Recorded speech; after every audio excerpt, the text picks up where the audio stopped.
I saw this tweet from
just happened to say, I saw this tweet from Dr. CBS and it really got me to thinking. Now, I've said this before, but we are quite literally living in a white man's wildest dreams. We are living deep within his Caucasian thoughts and desires. Before about the Maslow's hierarchy of needs, I know some of the girls don't like it, okay, but I think it's useful in some way. But right here at the tippity top, you see self-actualization, achieving one's full potential, including creative activities, okay? Now down here, you see belonging and love needs, intimate relationships, friends, community. Now, because of the socio-political system of whiteness, white people have always had a sense of community and access to the financial and war powers. Not all y'all. Remember that. This means that they have had the time to solidify their system over literally hundreds of years, compounded thousands of thoughts and imaginations to create the society we are currently living in. And I said all that to say that in order for us to imagine a new world, you can't be fucking insufferable. That's why I make this Hope Core content, okay? Because we need to have joy and creativity in our movement in order for us to actually imagine what a new world looks like for all of us collectively. Because if you are in community, that means you're more likely to have collective thought and collective consideration. You might look around and say, hey, maybe people do need free healthcare. Or you'll look around and say, maybe all people should be housed. Maybe there should be harm reduction centers as well for people to actually get off of drugs safely. You might look around and realize that a universal basic income might not be that bad of an idea. Because being in community leads to social thought, collective social thought. And capitalism preys on our apathy, our hyper-individualism, and our mistrust of each other. I guess I said all that to say, capitalism wants you to be insufferable, so that way you can be miserable and alone. And if you're getting therapy from ChatGPT right now, I might be talking to you, babe. Because humans are communal animals, so what you're really looking for in that cold, dead robot is a friend. Go make one. If you made it this far into the video, go ahead and comment an egg emoji. Bye. All right, guys, what's up? What's up? Welcome to another episode of the Good Faith Show. I'm your host, Andre Morton, and the Good Faith Show is exclusively on the ATP Network. You can catch the ATP Network on YouTube, Twitter, Rumble, and Twitch. And also, too, I have some shameless plugs for you guys. I forgot to fucking promote this. I'm such a fucking idiot. Um, be sure to follow the official ATP Network Twitter account. The handle is right there on the bottom of your ticker at ATP Network 247. I'm gonna start being more active on there. Um, the other members supposed to control it too. I'm pretty sure they are, but I'm not telling them what to post because as the guy that runs the show, I should tell them what to post. That'll help me out a lot. Um, Follow the ATP Network crew. That's all our handles right there. We put in the work for you guys. And follow me on Red Note, Andre X24. I'm on there, just chilling. Post content and stuff like that. And also, too, for you Twitter users out there that like to watch me on Twitter, which is good. I mean, I get a good bit of Twitter views on here. Um, Subscribe to the ATP Network YouTube account or Rumble because we need more traction on YouTube. Like YouTube is really, unfortunately, the only major like user generated content platform as of right now. Hopefully, there'll be other legitimate contenders. Rumble, I like my Rumble people on there. They watch our stuff, but let's be real, YouTube is the big player. So yeah, if you're on Twitter, man, like you can interact more, and stuff like that. Like y'all be missing clips and stuff I upload to YouTube. So yeah, man, just upload. After you get done watching me stream, just go on YouTube and search the ATP Network, and we should be there. So, and also too, y'all, while we at it, like the video. It helps us out in the algorithm. It don't cost you a damn thing. Like the damn video. Thank you. Yeah, man, I got my Daddy Records on. These ultraly expensive Daddy Records on. I actually look better with these on because first of all, I'm ugly as fuck. just being real, I'm an ugly motherfucker. And second of all, I look cool as fuck. And third of all, the reason I'm wearing them too because my eyes are bloodshot red because I have empathy and I love Palestinian people. And right now they're going through hell. So in Gaza. So yeah, man, like I'm just trying to cope,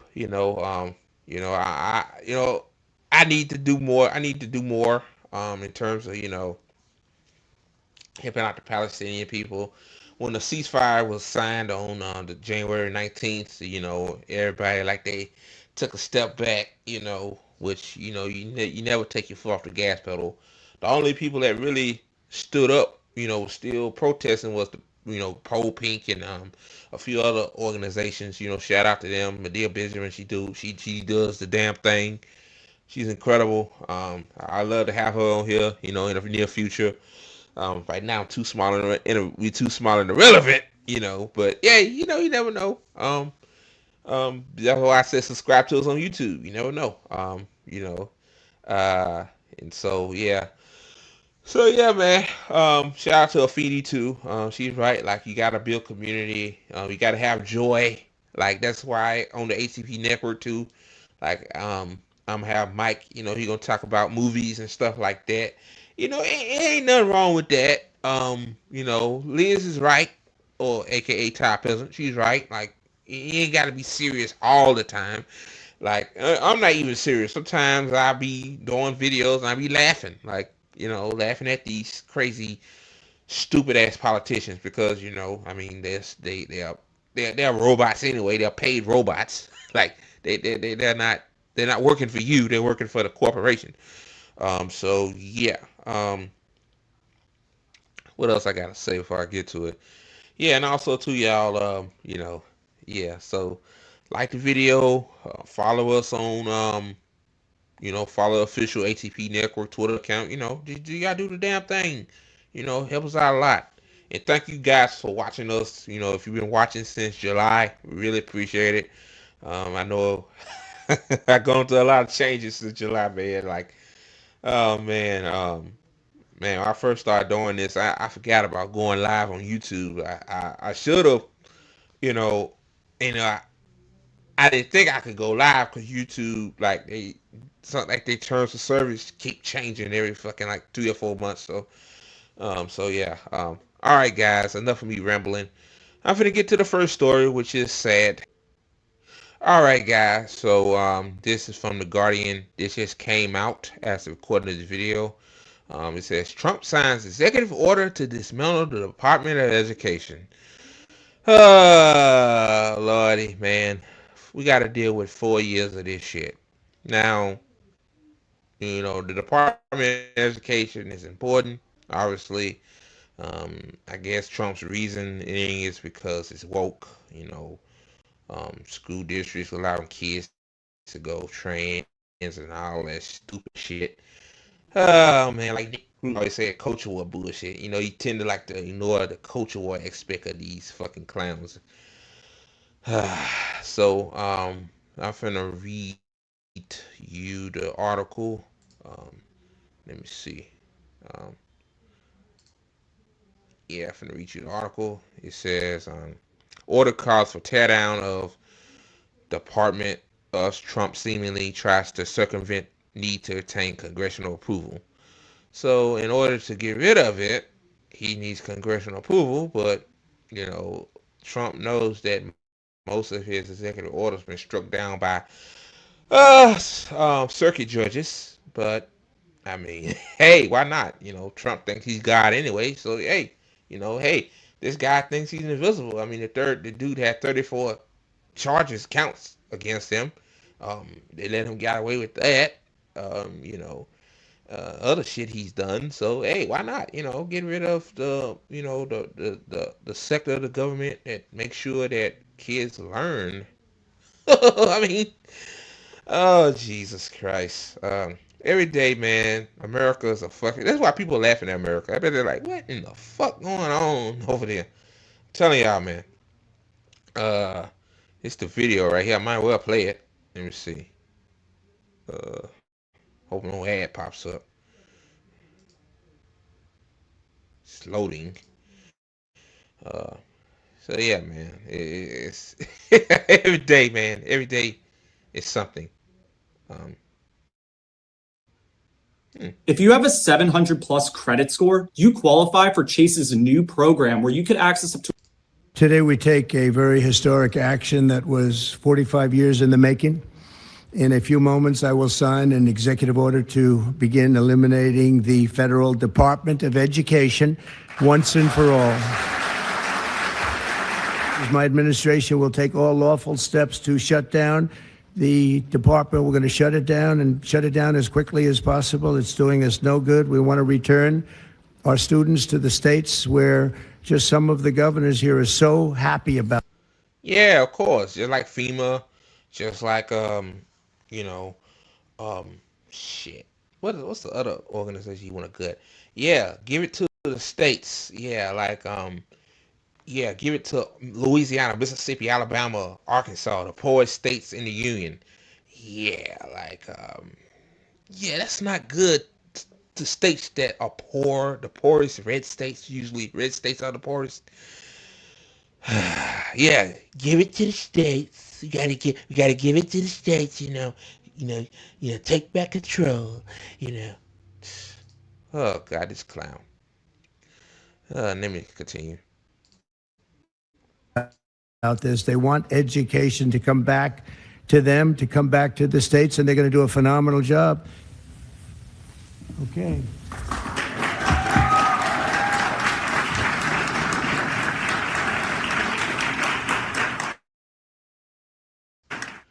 Man, I'm so sick and tired of this. Like, fucking like they always have kids and they shit. Like, Sarah Huckabee Sanders signed in Arkansas. Remember that? I think she's governor, right? She signed that's a bill like allowing child labor. Like we going back in time, bro. Oh God, I still think about that. Like Donald Trump, he got kids sitting at their desk pretending to write on shit, and he signed an executive order to, oh God, to fuck over schools. But let me read it, some of it. Let me see. It says Donald Trump signed an executive order on Thursday that instructs the U.S. Education Secretary, Lyndon McMahon, to start dismantling the Department of Education, seemingly attempting to circumvent the need to obtain congressional approval to formally close a federal department. The administration may eventually pursue an effort to get Congress to shut down the agency, Trump said at a signing ceremony at the White House on Thursday, but its budget had more than doubled in size in recent years, but national test scores had not improved. Well, um, so you know you need congressional approval to get rid of a government agency, but why on the fuck are you signing an executive order? But you have control of the fucking House, the Senate, the Supreme Court. Like you got everything on your side. But again, he wants to play God. Like this is what it's about. He wants to play God. Like just write on a piece of pen. Hey, I want to get rid of this. I want to get rid of that. Like yeah. No checks and balances. No. We don't need checks and balances. Fuck that. Fuck that shit. Um, the federal government does not mandate a curriculum in schools, but has been the responsibility of state and local governments, which provide 90% of funding to schools. Nevertheless, at the White House, Trump repeated his campaign promise to send education back to the states. Yeah. So basically, I guess this is a ploy, like, for example, Louisiana, you know, yeah, let Louisiana, yeah, could. If you live in a rural part of Louisiana, most likely it's a poor part, rural part. Um, so yeah. Continue. That's the example I just gave. Let me see. Sorry if it's like it's lagging a little bit. Um, Let me continue. It says, that it's targeting the department. The education department has been expected for weeks. Director McMahon to take all necessary steps to shut down key functionalities. Trump added at the signing ceremony that he hoped McMahon would be the last education secretary. My administration will take all lawful steps to shut down the department. We're going to shut it down and shut it down as quickly as possible. Damn, Trump is so stupid. It's doing us no good, Trump said. McMahon appeared to smile in acknowledgement as she sat in the front row at the signing event in the East Room. Trump spoke from a stage in front of rows of state flags and flanked at east side by a group of school children sitting at small desks. Typical PR shit. The bulk of education department budget is made up of federal grant and loan programs, including 18.4 billion Title I programs that provide high poverty. Listen here, guys. I'm gonna read it again. It says the bulk of the education department budget is made up of federal grant and loan programs, including $18.4 billion Title I program that provides funding to high poverty K through 12, and the $15 billion IDEA program that helps cover education costs for students with disabilities. So you see what this is going. Like, yeah, yes, asshole basically wants to basically shut down most schools, high poverty schools. Like that's his goal. Um, yeah, like you know, yeah, this is part of Project 2025 too. Basically, yeah, you know, get rid of education, get rid of cut the government as much as possible, and then you know this will help boost private schools. This is the goal. This is what Trump wants to do. Like, yeah. So, my area is yeah, like rural area schools is most likely, especially Mississippi, where I went to school there too. Like, yeah, they're gonna be affected by this. Um, this is not good, guys. Um, the White House said those programs, as well as the 1.6 trillion federal student loan program, will not be affected by the order. Yeah, right. Yeah, believe anything that the White House and Trump says. It was not immediately clear what spending cuts the administration would have be able to achieve without cutting those initiatives. The move comes after the administration has taken steps to undercut the department's authority by instituting a round of layoffs that has reduced its workforce by nearly half and canceled dozens of grants and contracts. Shutting down the idea of shutting down the education department dates back efforts by Republicans in the 1980s. But the push has become increasingly mainstream in recent years as pro-Trump grassroots activists took aim at agendas that promoted education standards and more intrusive policies. I'm going to read this a little bit. It says Representative Thomas Massie, a Republican from Kentucky, has separately introduced a one-sentence bill on Friday that will terminate the education department by the end of 2026. Similar efforts have failed to get enough votes to pass in previous years. It says Trump's administration efforts to shutter the education department have largely followed the playbook of Project 2025. I told y'all, the Heritage Foundation right-wing manifesto to remake the federal government, which envisions a department as a statistics gathering agency that disseminates information to the states. Democrats on Capitol Hill denounced the executive order and wanted could leave in jeopardy of millions of low-income families who rely on federal funding in schools. Yeah, because if you're not making a lot of money, you're barely paying rent. So how in the fuck are you going to send your child to a private school? Unless they get a scholarship, which is rare. Like that's hard to get. Like your child has to be fucking genius level to get a scholarship in these private schools. Like I mean, a low income child. I mean, oh God, always something every day, man. Shutting down the Department of Education will harm millions of children in our nation's public schools, their families, and hardworking teachers. Class sizes will soar, educators will be fired, special education programs will be cut, and college will get even more expensive. Oh God, the same guy that says Democrats, nothing they could do. Hakeem Jeffries, the U.S. House Minority Leader, said in a statement. So I'm gonna end it right there.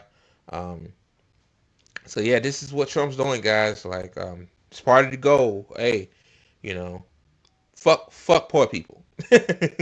Fuck the poor kids. That's basically what Trump's saying. Fuck the poor kids. Um, you know, you know, um, you know, this will benefit the private schools. Because Trump. Like, MAGA. This is for you right here too. If you're watching this, whoever watching this, like, see, that's one thing I saying. Like, see, some of y'all didn't give a fuck when he come out the Social Security and Medicare and Medicaid because y'all ain't old enough to get on that shit. But like now he coming out to your kids' school. You know what I mean? So like just know that neither party gives a shit about you. See, Hakeem Jeffries can write a statement. See, he ain't got to fight. See, he don't give a fuck anyway. Like, Democrats don't care, man. Like, y'all gotta understand. Like, shout out to Rome for saying this. Like, Democrats are like Tom and Jerry. See, without Tom, there's no show. So they need each other to bounce off each other. They like it the same. They like the same shit. They just, you know. So yeah. So yeah, Trump doing that. It's ridiculous. So, all right, guys, all right, guys, before I get to this next article here, be sure to like the video. It's free. It don't cost you a damn thing. So do it. It helps out the network a lot. And yeah. So yeah, this article is from Mondo Weiss, another opinion piece. It says the real reason Donald Trump is bombing Yemen. It says the United States recent bombing campaign on Yemen was meant to stop Asna Allah's attacks on the Red Sea shipping and also to send a message to Iran. Yes. It says just 2 days before Israel resumed the full scale of its genocide in the Gaza Strip, the United States began a bombing campaign in Yemen.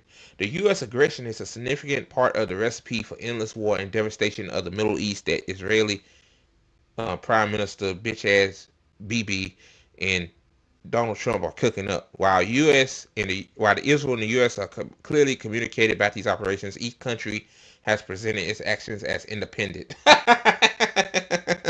Independent. He said independent. Yeah, like they're working hand in hand because the United States is Israel's bitch. But then we continue. But cooperative with the other. Of course, this is partially an attempt to obscure the reality that Israel cannot pursue its relentless genocide in Gaza without the material support it gets from the United States, of course. But there's another piece for Trump. He prefers to present his and Netanyahu's approach as one of independent, if allied countries acting in their own perceived interests. He likes to present an image of Israel charting its course in the U.S. pursuing its own interests, an image that crumbles the moment Trump wants Israel or anyone else to act according to his wishes. The U.S. is focused not on Gaza but on Yemen, allowing Netanyahu to resume his full-scale genocide, to which Trump is indifferent, of course. Trump, Biden, and bitch-ass Netanyahu has blood on their hands. Yet, while Trump can fantasize all he wants about lounging repulsively on Gaza's beach with Netanyahu, there are American businesses that have a stake in preventing Asna Allah, often called the Houthis, from acting in defense of and in solidarity with the Palestinians. Trump motivations are always a bit of muddle, and that is as much by design as it is the result of his impromptuness, ignorance, and short attention span. But the U.S. clearly has an interest in stopping Asna Allah's attacks on Red Sea shipping, and there is still an absolute refusal in Washington to do one thing that is certain to accomplish that: force Israel to lift his blockade of Gaza. These realities seem to have been part of the calculus in the U.S. attack on Yemen, which are ongoing. It's about Iran. Yeah, this was about. In the bigger picture, it is always also about Iran. It is not a coincidence that the attacks first on Yemen and then on Gaza in the wake of Trump after sending a letter in early March to Iran's Supreme Leader Ayatollah Ali, I can't say that, Khamenei. If I'm saying the name wrong, I apologize, calling for a new talks on a nuclear deal. On Wednesday, it was reported in that letter Trump gave Iran a 2-month deadline to reach a new deal. Iran already said they were not going to be threatened and bullied into new talks. That statement came in response to Trump threatening war if Iran did not come across.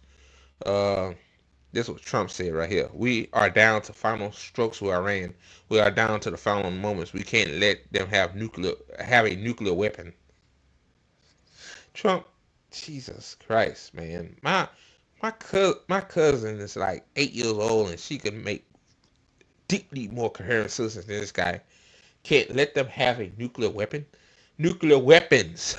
Something is going to happen very soon. I could rather have a peace deal than the other option, but the other option will solve the problem. But Trump is anti-war though. Like, to all you MAGA people, Trump is anti-war. Trump is anti-war, but he's threatening war. He's bombing Yemen. Oh God. It says the 2-month deadline also seems to line up with a U.S. intelligence assessment developed in the last days of Joe Biden's administration, and supported by an early Trump administration assessment that Israel would attack Iran's nuclear facilities sometime during the first half of 2025. Yeah, if that is part of Trump's thinking, he will not need to carry out his threat directly, but simply support Israel in doing so. Uh, One more. This possibly also clarifies why Trump has gone out of his way to blame Iran for Allah's activities. Most informed experts agree that Iran and Allah have a friendly relationship, and that Iran supports the Yemeni group, but that Allah does not act in on Iran's orders or under Iran's control. Iran's reported request on Monday that Allah tone down their confrontation with the U.S. was rebuked in no uncertain terms, hardly the behavior of a proxy. Um, so yeah, man, yeah. So that's why. I'm sorry about that, guy. I keep doing that shit. The layout span. But anyway, so yeah, that's why Trump doing what he's doing. He's doing it because of Israel. Bitch ass Benjamin Netanyahu told him, yeah, man, Yemen has nuclear arsenal, man. We gotta take that shit down. Can you help us? Try to dumb it down a little bit.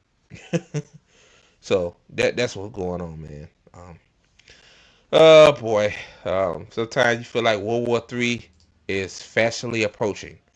All right, guys, on to the next story. Okay, guys. Before I get to this segment, be sure to like the video. It don't cost you a thing.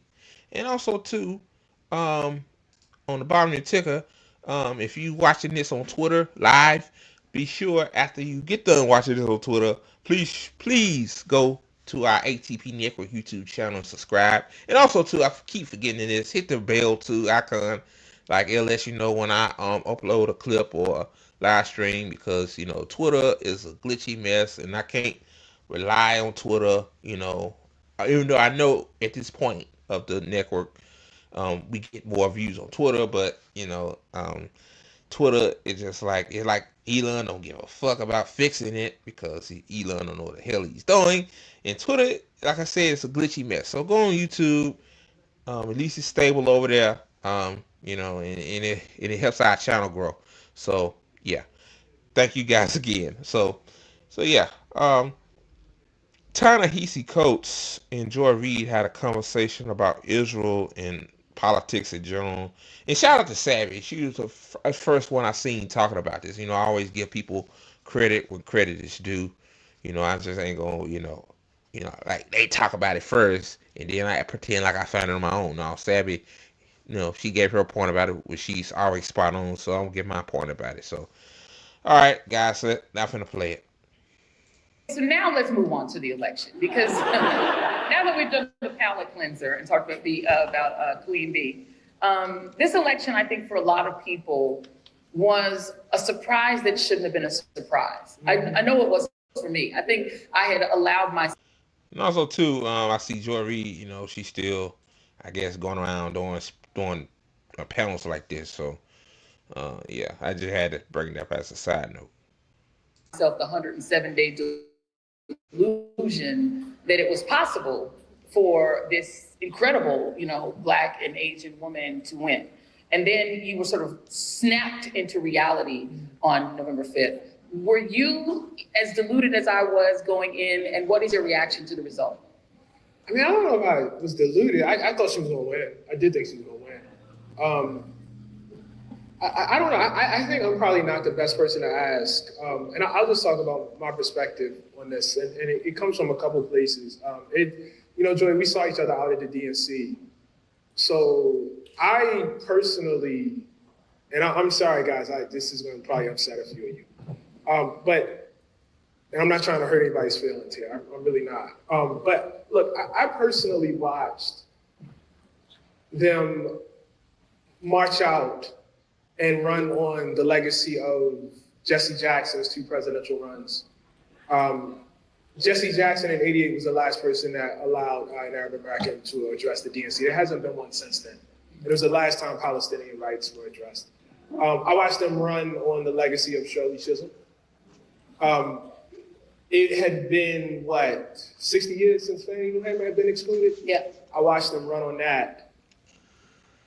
And then I stood outside and watched them exclude a group of people. You know, and look, the numbers probably do not. So basically, Ta-Nehisi Coates is saying like, yeah, y'all kind of fucked up when y'all excluded Palestinians.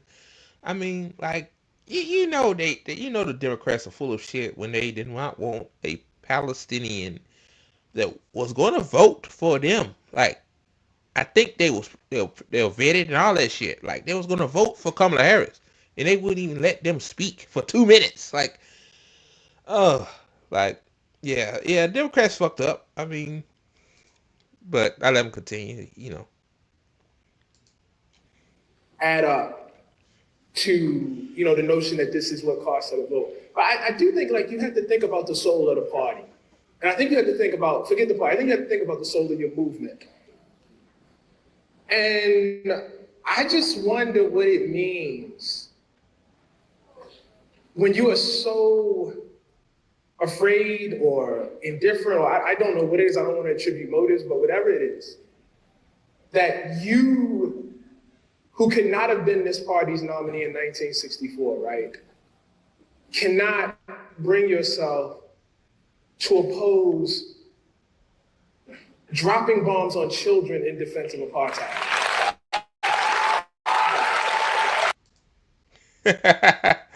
Oh shit. That's an ad, guys. Remember that. But yeah, I'm gonna skip this ad. Yeah. Yeah, hey, he know what happened, why they lost. That's why they lost. She didn't.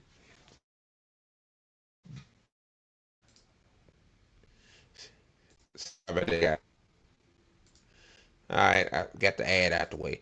Yeah, that's why she lost. That's why she lost. Um, yeah. I mean, like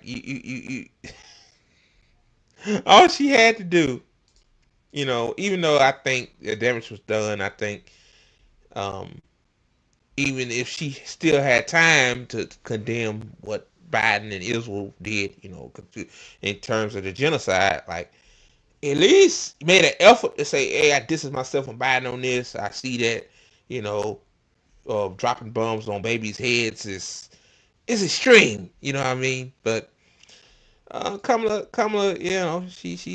I hate to, I hate to say this. She's a token, bro. Like, she's going on to get along. Like, she's not gonna go against the status quo. She's not gonna go against APAC. Like, hell no.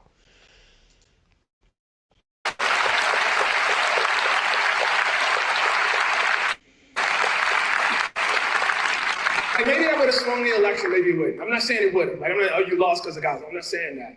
But I don't think always of all manners of loss are the same.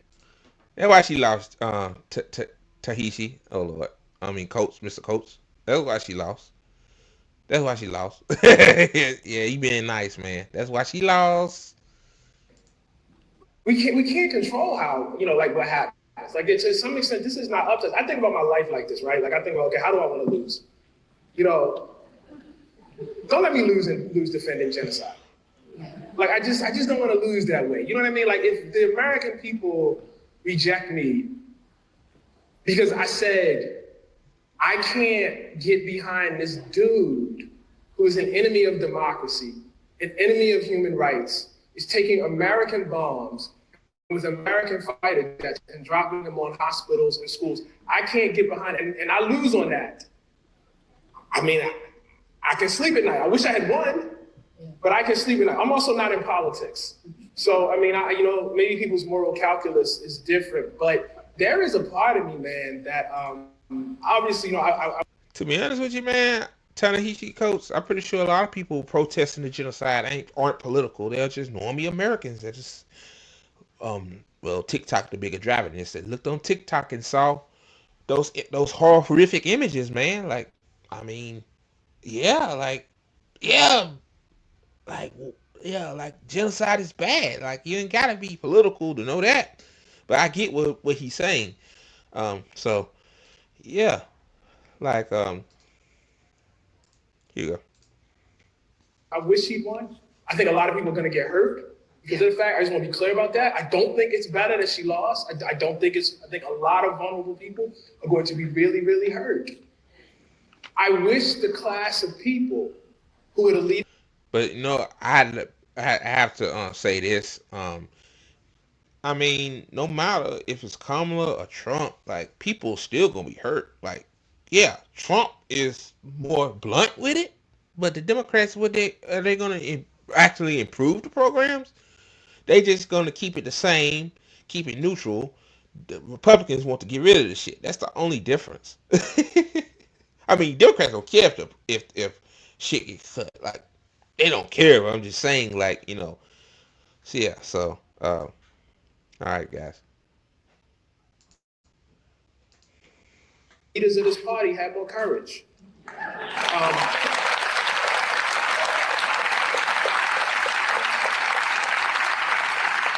and I think, and forgive me, I don't mean to extend this, but I think about two things, okay?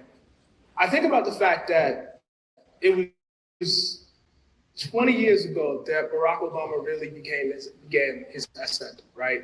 It's our first black president. And people forget this. But a Barack Obama who supported the Iraq war would never have been president. Like, this movement started there. Like, it actually started, like, you got a lot of people who, will run the numbers, this and that, try to predict things. But there was a moral core to what he was doing that got people excited. And how we ended up here.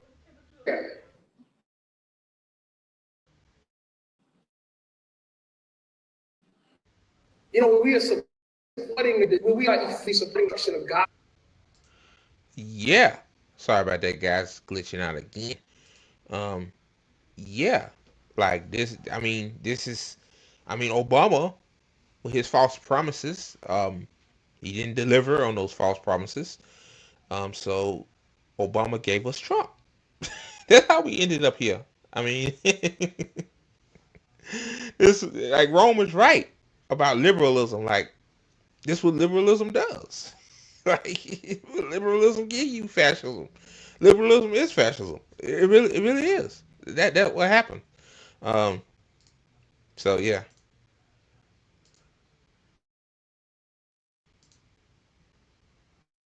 Orwellian language of self-defense. I don't know. And so, you say, well, Ta-Nehisi, you're not really counting for very real, and hard work of politics. And I say, okay, but let's take a second. And let's think about this party since 1992. You lost affirmative action. You lost a woman's right to choose. Labor is under siege. You have lost the environment. Public schools are, effectively taken as, playgrounds for the private. You lost campaign finance reform. You lost the Supreme Court. You may lose Obamacare, which itself was a conservative compromise. Yeah, sure. What did this get? What did you win? Like, what did all of this strategizing and all of this, deep knowledge about, what did you ultimately win? And so when you start looking at it like that, and then you see the same people who have led you to this loss, Bill Clinton being deployed to Michigan, to do what? Liz Cheney, who has, she showed great courage, but has a constituency of 0, apparently. What are we doing here? Yeah, running Liz Cheney. Yeah, I should have known, like, them, like, told around Liz Cheney like she's a beacon of hope or some shit. Like, this woman loved bloodshed. She loved, she loved terror. Like, this is what she is. I mean, her dad is he loves that shit. So, of course, you love it. Like, daughter like father like daughter, right? Um, yeah, like, I mean, to be honest with you, man, Ta-Nehisi, like, the Democrats, first, when Reagan won in 1980 by a landslide because Jimmy Carter, um, was fecal, to be honest with you. The Democrats went along with the Republicans. Like, they said, damn, So conservatism does work. So we gotta be more conservative. And Bill Clinton was Reagan 2.0. Oh God, you could say Bill Clinton was more conservative than George H.W. Bush. Like, that's how it started. Then George Bush, he was a war hawk. Then Obama, like he drone strike so goddamn much that the motherfucker ran out of bombs. Then we went to Trump.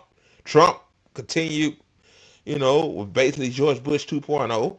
Then Biden, the Ukraine war. Then the genocide in Gaza. And then Trump.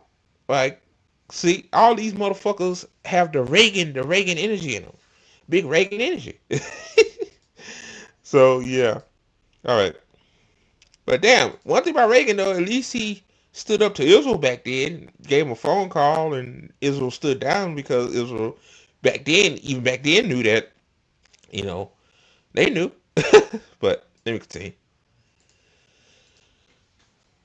So you don't have the tactics, you don't have the strategy, you don't have the morals. So what do we have then? It's dark. I mean, it's not like these people take immoral positions and then win. They don't.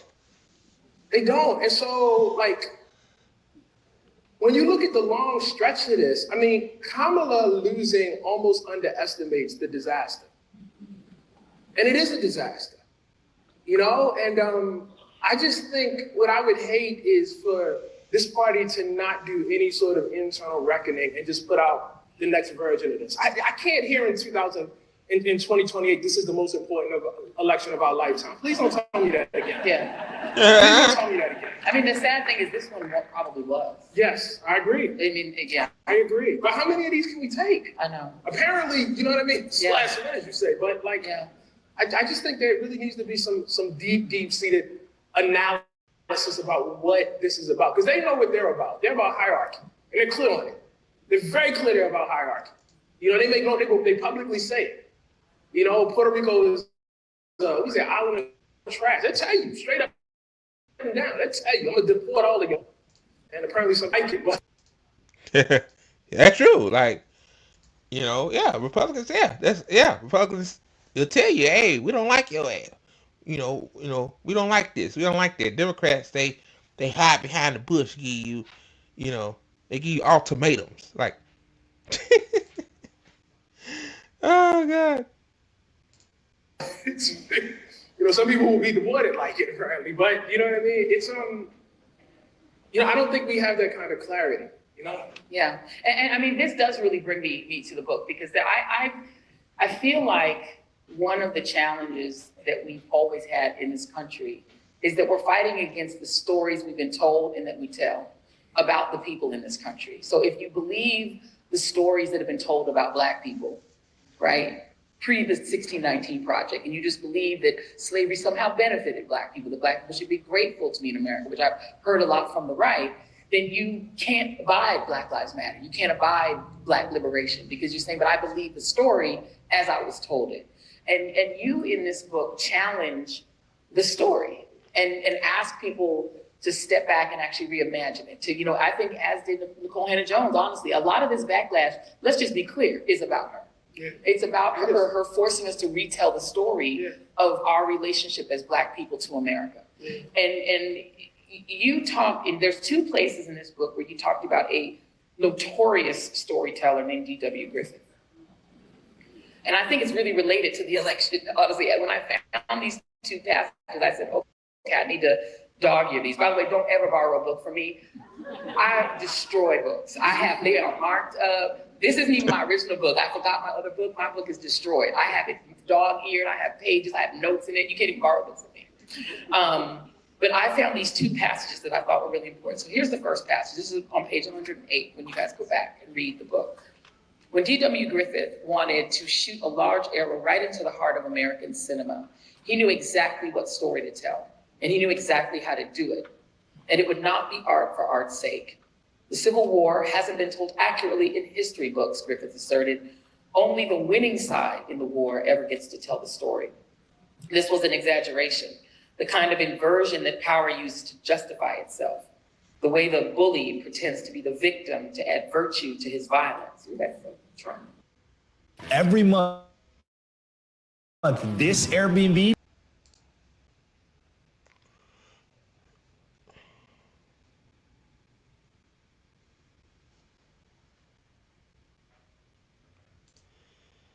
So yeah, sorry about that, guys.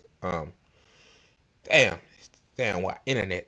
Um, so yeah, now I'm gonna show y'all the second part. I just let it roll on. I don't know why I did that. Then the damn ad popped up. But yeah, I'm gonna show y'all the second part. This is the most important part of this segment anyway. Okay, so here we go, guys. So my question to you then is, do you feel that as we're going forward, it's going to get bad? Like it appears that what the new administration is going to do is going to put everything the Biden-Harris administration did to shame. Yeah. We're talking potential full-out annexation of the West Bank. Potentially, God knows what happens to those people in Gaza. We're already seeing famine. Do you think that the media has learned anything about the way we tell this story that will change the way this coming, whatever we want to call it, is covered? And one thing about Joy Reid though that gets me is like she act like she's been on top of this for a while. She really didn't start talking like criticizing Israel until like towards the very end of the Biden administration. So yeah, like you part of the problem too. Like your criticism, like people's right about Joy Reid's criticism of Israel has been mid, like mid at best. Like it's something, but it's not like mine or Sabby's or Nick's or JB's. Like yeah, like come on. Like somebody said something in the audience. No, Yeah. I don't. I don't. I don't. And if it did, the results, like, this is the kind of thing where you invest now and then it shows up 10 years later. So I think it's kind of too late for that part, for any sort of immediate. It doesn't mean folks shouldn't do anything, but I think for the immediate, no. You see, the other complicated part about this is we are lying to ourselves in terms of America's relationship to the Jewish people of the world. We're lying. If any of you guys get a chance, I highly recommend Kim Burns' documentary, The U.S. and the Holocaust. It's so good. Oh my God. Yeah. And damning. And depressing. And depressing. Yes. But it is Yeah. an exceptional work. Yeah. And one of the things that Kim Burns makes clear is that this is a country that never wanted Jewish people here. They sure did. And it's, and it goes back to, what I mean? He starts with the Chinese Exclusion Acts and then goes through eugenics. Yeah. But here's the thing, like, didn't want to go to war, by the way. Didn't want to go to war. So, That's wild. Like, I need to read that book myself. But I believe it. Like, yeah, they didn't want Chinese people here. They, black folks, they didn't want us to have no rights. I mean, we was basically shit. We were probably treated worse than an animal was, during the slave days. So yeah, I mean, no, I kind of see that. This is all we went and say, no, you didn't. You wanted no part of that. No. And it's debatable had we never been attacked, whether we would have. Correct. It's you can easily imagine a world where the United States does nothing about the Holocaust. Or if the people who attacked us weren't physically foreign. There it is too. And then there's that. But here's the most damning part. After the war, the United States does not say, you know what, you guys have suffered genocide, worst possible fate, 70% of European Jewry wiped out. We are, the land of immigrants. We will provide a haven for you. No, we pass laws to keep these people out. We put them in displaced persons camps. We put, I think it's MacArthur, over top of them, who writes that, the Jew is not even human, is less than an animal. That's what we put over top of it. The survivors are like, this was United States action. I want to be very clear about this. That wow, like damn, they said we were less than human. Black people with the Missouri Compromise. Oh damn, man, that's damning, bro. That's very We damning. did that. So this notion that like we are somehow like this great friend, of Jewish folks. I mean, that's not what the record shows.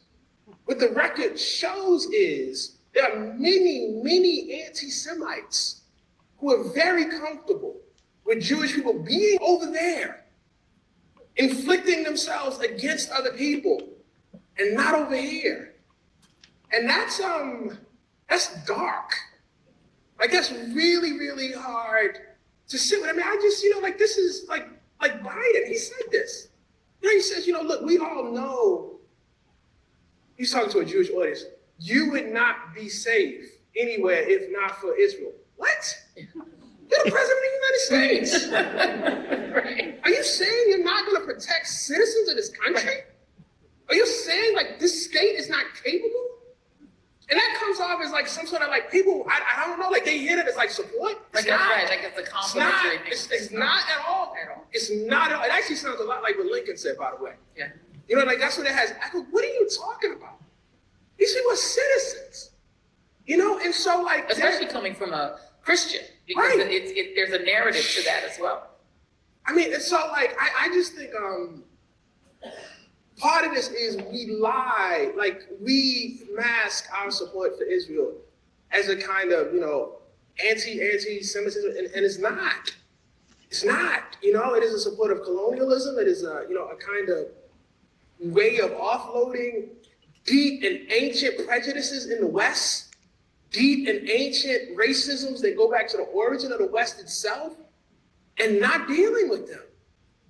You know what I mean? You got a situation in Germany where they are banning Jewish scholars because of what they said about Gaza. What? Like, what is this? And so I just think, man, hopefully, some of us, not just in media, but, who call themselves, part of, some sort of progressive movement in this country will recover our ideals. You know what I mean? And move away, from the, the kind of myth we've been talking about. Yeah.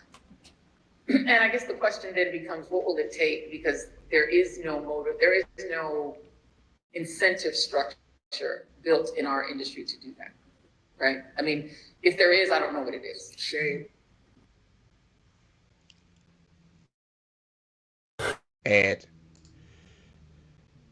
So yeah, man, that's wild. I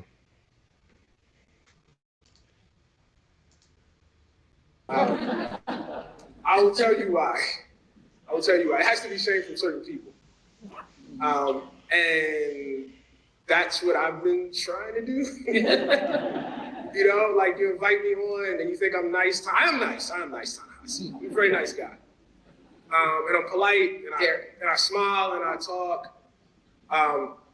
But I look forward to telling you, not you, Joy, but you on your ears that you should be ashamed of yourself. And I think more of us who are invited in should make it hot for these people. You know what I mean? It should be very important. And do you believe, and I feel like this does sort of bring it all together, there's a unique power to the African American voice doing that. Yes, which is, and I think that is, yes, I do. So first of all, I mean, Black people, for all of our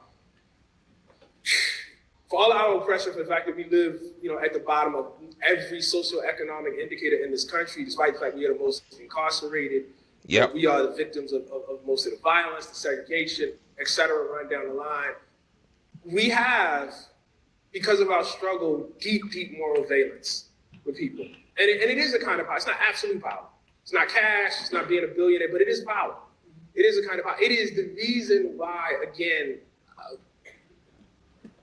why is APAC, for instance, reaching out to HBCUs to take people on trips to Israel? Why are they doing that? If we are so powerless, like, why would they, what do you need us for? Why?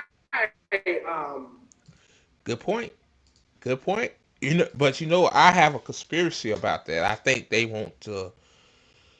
I think they want to propagandize black people to say like, hey, you need to be on our side, Israel, um, Palestine, um, you know, Israel's a real state. It's not an apartheid state. It's about influence, propaganda.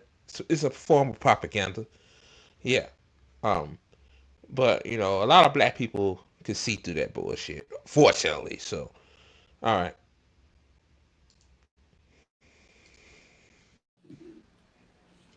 Did it come down so hard on certain black people, when they did not give the response that folks wanted to hear after October 7th? Why? And I don't mean, this is horrific, this massacre is awful, there is no excuse for it, there's no excuse for taking, I think any decent person, certainly in our politics could say that. But why do you need more than that? And part of why you need more than that, and I will say, supporters of Israel are not unique in this. People try to do this, all the time in American politics. It's because the moral valence of the black struggle is very high. What I mean is, if it looks like black folks and black movements are on your side, then it looks like justice. Right. It's one of the reasons that you're seeing this sort of furious, almost desperate attempts to say that the Trump victory was really not about white voters. It was about black and brown voters. Trying to recruit black and brown people in as the real reason. The real reason this happened, and not It's the cleansing. It cleanses it. And they're still saying that too, even though the numbers don't. I read one today. They still say it. And every time. I'm gonna say this as a side note, then I'll play a little bit more. It's almost done anyway. I ain't gonna play the whole thing. But yeah, I just thought about it when October 7th first happened. I remember a lot of people was covering it. The black response of it was mixed. Some people said that, they really didn't understand it. Other folks obviously took the right side, say, hey, this is horrible. Israel shouldn't do this. It was mixed. And, I think APAC read the room of black folks too. So that's why they, hey, let's recruit these highly educated Negroes. Yeah, let's put them on our side. So that way, it'll make us feel good, that we have them on the wrong side of history versus the right side of history, which would be against APAC and Israel altogether. Saying, so okay. Back to this a little bit more, then wrap it up here. Someone says it, and feel free to steal this. None of this is copywritten. If you take an electorate that was 67% white in 2020 and make it 71% white, and you take white women's votes that are about 30% of the whole population, that are 37%, and non-college white voters outvote college voters by the numbers that they did, any Republican is going to win. You will lose that. And there's just no other explanation that actually has mathematical valence. Because the math is the math. No other group voted a majority for Donald Trump except white voters and Latino men whose votes were canceled out directly by Latinas. They have 6% and 6%. So if 6% goes this way and 6% goes that way, they didn't sway the election. So you can't make the math work, but there is sort of realism. There were think pieces out today still saying, no, this was not about white voters. The answer is depressing and obvious. It's white people. It's like, they're the most numbers. They got the most numbers. It's not even hey, white people, something, wrong with you. It just is what it is. It is what it is. This is what it is. This is how it was. You got mad. I wrote this in 2016. I was like, listen, this is the only group of people when you go to any different demographic, women, men, working class, poor, rich. This was true then. I don't know how to run the numbers today. But there was no uneducated, educated, I believe whatever. If it was white people, it got a majority. Right. It got a majority. You know what I mean? I kind of like that when they poll people that's college educated and non-college educated. I don't like that. Because college don't define your voting, abilities. I don't like that. I think it's like a smear, but okay. A little bit more of this. And that is just what it is. And that is not, again, I absolutely clear about this. That's not, necessarily to shame white people. That is to say, It's just factual. yes, and there is a very real material interest in being white. Yeah. There is. It just is one. Yeah. But that is, again, that's one of those things. It's very hard to accept that. It's really, really hard. It makes people feel not great, which is like, hey, we don't feel great either. I'm going to check my time. I see people sort of circling. All right, guys. So I'm gonna end it right there. So yeah, man. Shout out to Ta-Nehisi Coates, man. He told the damn truth. Like, I mean, the overall gist of that video was like, hey, like you wasn't woman enough, Kamala, to let a Palestinian speak at the DNC convention or be on the right side of history and say that, hey, genocide is bad. I'm not. I don't stand with that. I distance myself from Joe about that, and that what cost her an election. Like a lot of people said the economy, but it's Gaza, man. I think economy 1A, Gaza 1B. So, all right, guys. The last segment of this video. Be sure to hit the like button. It's free. It don't cost you a thing. And also, too, again, follow us, ATP Network official Twitter account at ATP Network 247. I'm trying to get that going. So, yeah, this is gonna be an interesting last part of this live stream. I came across this, and see, this is why us, the radical leftists, call these politicians as performative actors. Like, this is nothing but a performance, guys. Like Marjorie Taylor Greene and Jasmine Crockett are there just for entertainment purposes, bro. Like, it's just like they're not there to fight for you. Like, I talked about Jasmine Crockett last time when that Sheldon Daniels dude, I guess he's running against her in her own district, Texas 30. He just in Houston area. I think it is the Houston, Texas area. Yeah. So yeah, man. Like, yeah. And this video is from TYT Investigates. I didn't even know this channel existed, but so yeah. And it says Jasmine Crockett mops the floor with Marjorie Taylor Greene. Yeah.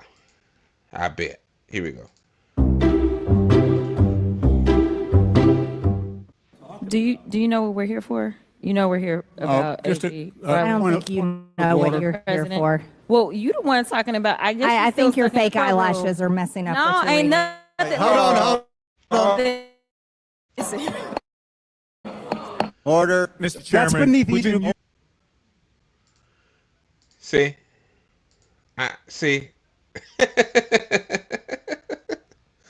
Fake eyelashes. Oh God. Oh God. Like, this is supposed to be the people that's supposed to serve the American people, but actually they're just serving themselves for TV time. Like, they got Jasmine Crockett on TikTok telling Elon Musk to fuck off, and Marjorie Taylor Greene, she's pretending to be the new age Republican, the more reformist Republican. Yeah. I'm just showing y'all something. Order of your committee. Order. I'm just curious, just to better understand your ruling. If someone on this committee then starts talking about somebody's bleach blonde, bad built butch body, that would not be engaging in personalities, correct? A what now? Chairman, I make a motion to strike those words. I don't think that's Hold a on. part of I'm the. trying to find clarification on what quality. Chairman, motion to strike those words. We're not gonna do this. Like, none so seriously. Jeez. Oh God. Now that I ain't gonna lie, like, that was funny. But jeez. Let me continue, man. Like, these people supposed to serve you, the American people, but again, they're entertaining. Like, yeah. This is not Entertainment Tonight. This is not Hollywood. This is the United States Congress. Your tax dollars at work. Like, we pay these people salaries, man. Like, we pay these people salaries to call each other bun, bleach body, whatever the fuck she said. And, oh, jeez. Like, you guys earlier literally just you just voted to Y'all did it first, so you want to talk about voted to it. Order. I'm trying to get clarification. Look at, calm down. Calm down. No, because this I is will what let y'all you get to do. proceeding. So I'm trying to Hey, get Miss clarification. Crockett, you're not Y'all wanna recognized. play Miss games. I can't hear Crockett. you with your And yelling. You don't want Calm me to down. Be, Can you please calm down? Man, why they always tell? I think that Nancy Mace too, ain't it? The same Nancy Mace. I remember her. Like, she said she shook a transgender hand, and apparently, now you shake somebody's hand. Why in the fuck you in an arm sling? It must have hurt your hand. I guess that person must have shook their hand so hard, must have fractured the bones in her. I don't fucking know. And, one thing that really erased me about white folks, like, I'm not trying to make my white comrade mad or nothing. Like, it's just like, y'all should know, right? I hope y'all understand where I'm coming from with this segment, but I'm so sick of, like, some of y'all people, like, when a black person raised their voice, y'all always tell us to calm down. Like, we angry, especially the angry black woman trope. Like, bro, like, when y'all yell, like, we don't tell y'all to come, like, tell y'all angry white people. Like, what the fuck? Like, I just don't like that shit. I don't like that shit. Like, I guess that's just the black defense in me. Even though I don't care for Chapman Crockett. Like, these three people are arguing like school children on the playground. Man, even I'm doing kids a disservice. Like, even kids, man, act more fucking cordial than this. Like, bro, man, come on, bro. But yeah, let me continue. Tell me to calm down. Calm down. Because y'all talk Calm noise. down. And then You're can't out of take control. Because if I Look, Chairman, if I can come we and send talk take a about break her, for 5 y'all minutes? gonna have a problem. Order. All right, Chair. I don't know why Okay. you're Order. acting Chair like now that. recognizes Not cute. Ms. Green for 4 minutes and 21 seconds. I don't want us to base anything on Georgia at all. Please, Jesus, not Georgia. Okay, because Georgia purged 87,000. Will the gentlewoman yield? should I not- think will Georgia not- matters. I will not yield. I am reclaiming my time. All right, so there were 87,000 people that were purged that were legitimate voters. So no, we don't want to copy off of Georgia. Also, another GOP voter admits he committed fraud. Another one in Pennsylvania, man who admits he voted for Trump with his dead mom's name because he listened to too much propaganda. The gentlelady's time has expired. The gentlelady from the state of Georgia, Ms. Green, is recognized for 5 minutes. They want to talk about the Ukrainians got all of these Nazis. It's amazing to me that just in a few years' time, it's now considered misinformation to talk about the Nazis in Ukraine. Well, let me tell you something. You can find Nazis anywhere. You can find them right here in the United States. In fact, a bunch of the people that they're calling victims. I mean, Ukraine do have a Nazi problem, though. You can't deny that. But yeah, let me skip that part because see, there you go. Let me try now. Ms. Crockett is recognized for 5 minutes. Thank you so much, Mr. Chair. First of all, I do want to clear up some actual misinformation. Dr. Snyder, when you were testifying earlier, you were actually responding to questions that were posed by another colleague from Texas. One of the questions was, who was the president in 2008? And to be clear, Obama ran in 2008, but Obama did not swear in until 2009. So when my colleague asked about invasions from Russia, actually in 2008, Russia was invading Georgia, and it was another Texan that was the president at the time, and that was George Bush. In addition to that, one of the things that my colleague did not inquire about, but I want to make sure we're clear about, is that Trump was president in 2019 when he threatened to withhold aid to the Ukrainians as they were being threatened by the Russians. So I do want to make sure that we do that. You know, what is wild to me is that this word patriot seems to be getting Yeah, like oh god, like yeah, Jasmine Crockett, man. I tell y'all, man. I just decided to show that like just a little bit of interest. Um, yeah, man. Yeah, she's like she's there for a job. Like like she plays a role. Like this is like a reality TV show. Like she's there to even though she's not, she came from a wealthy family. Like Jasmine Crockett did not come from the hood. FYI, some of you guys didn't know that. That's why it's always good to do your research. Always good to do research on these people, man. Like they see how she talk now versus like damn. Y'all go watch that other live stream I had, man. Um, like listen to the way she talked versus the way she talk now. Like yeah, like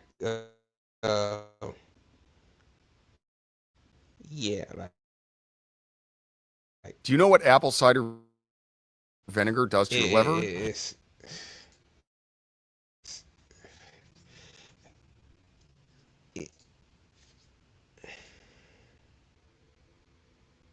example of American Russian messaging where the implicit idea is supposed to be we shouldn't give weapons to Ukraine because they're going to end up going somewhere else. There's no evidence for that. It's hard to think of an example where American weapons have been leveraged with such success as on the Ukrainian battlefield. Thank you so much. In fact, for some people, especially people that serve on the committee, they may be surprised. We need to release this audio is really simple from my analysis. This is an opportunity for your party to take an opportunity to try to mock the current president. I know a lot of people refer to the former president as president, but we have one president at a time, and that is Joe Biden. And seemingly, this type of attitude and position has come straight from the top. This idea of lacking all decorum, decency, has left the building when the stench of Donald Trump showed up. And so we've seen constantly from him how he mocks people. We've seen in this committee how different members, and the reason that yeah, so I'm gonna end it there. Yeah, man. Deeply unserious, man. These people, like, yeah, like I should have just showed the first part. I'm telling y'all, man. Yeah, like this is why that we don't need to believe in electoral politics, at least on the federal level. Oh God, like they don't work for you, but yeah, let's have you know, Team Blue and Team Red argue over fucking stupid shit over their eyelashes and somebody's body.